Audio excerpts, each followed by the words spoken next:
Municipality council సమావేశంలో జరిగినటువంటి కొన్ని విషయాలను మీ ముందు పెట్టేటువంటి ఒక ప్రయత్నం చేస్తాను.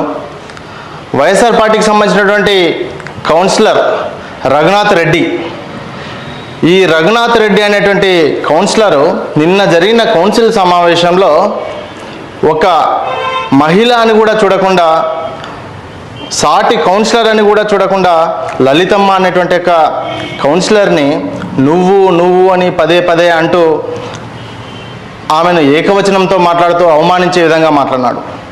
అదే మాదిరిగా నరసింహులు అనేటువంటి వైస్ చైర్మన్, వైఎస్ఆర్ పార్టీకి సంబంధించినటువంటి కౌన్సిలర్, ఆయన ఏమన్నారు, నువ్వు బయటికి పో అని అదే మహిళా కౌన్సిలర్ని ఏకవచనంతో మాట్లాడుతూ బయటికి పో అన్నాడు.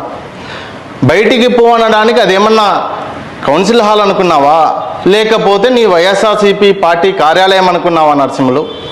ప్రజలు భయాందోళనకు గురైంది ఎప్పుడు రఘునాథ్ రెడ్డి, నీకు తెలియదా? గత ప్రభుత్వ పాలనలో కాదా?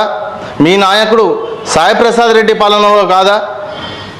ప్రజలందరూ భయభ్రాంతులకు గురై వైఎస్ఆర్ పార్టీ నాయకులు కార్యకర్తలతో తన్నులు తిన్నటువంటి రోజులు మర్చిపోయినామా రఘునాథ్ రెడ్డి అని అడుగుతా ఉన్నాను. అదే మాదిరిగా సబ్ రిజిస్టర్ ఆఫీసులో మీ హయాంలో కమిషన్ లేకుండా రిజిస్ట్రేషన్లు భూ కబ్జాలను మర్చిపోయినావా? నీకు తెలియదా?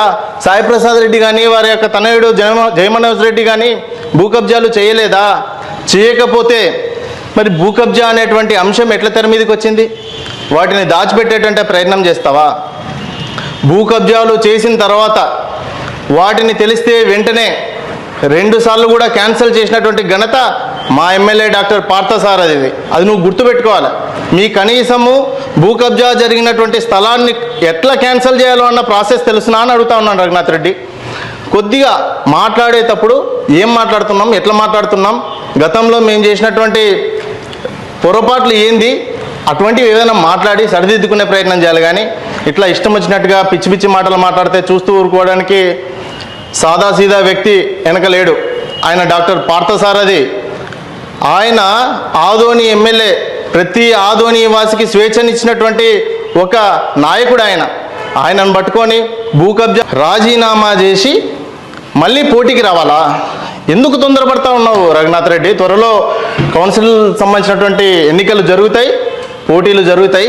కాకపోతే నీవు మర్చిపోయినావేమో, ఆదోని ప్రజలు మర్చిపోలేదు. ఒక విషయాన్ని గుర్తు చేస్తా.